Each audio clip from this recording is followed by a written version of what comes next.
Drama. Drama यूनानी जुबान के लफ्ज ड्रामाए से बना है, जिसके मायने होते हैं अमल की नकल करना, यानी हकीकी जिंदगी में जो वाकयात गुजरते हैं उसकी हूबहू नकल को स्टेज पर लोगों के सामने पेश करना ड्रामा कहलाता है।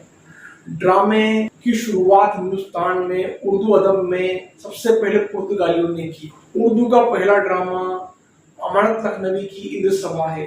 कुछ लोग वाहिद अली शाह के ड्रामे राधा कन्हैया को भी उर्दू का पहला ड्रामा मानते हैं। ड्रामे की दो किस्में होती है।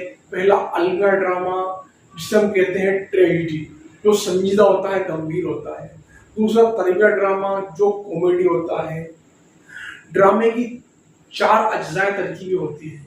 पहला किस्सा या प्लॉट, दूसरा किरदार निगारी, तीसरा मुकालमा निगारी और चौथा मौजू या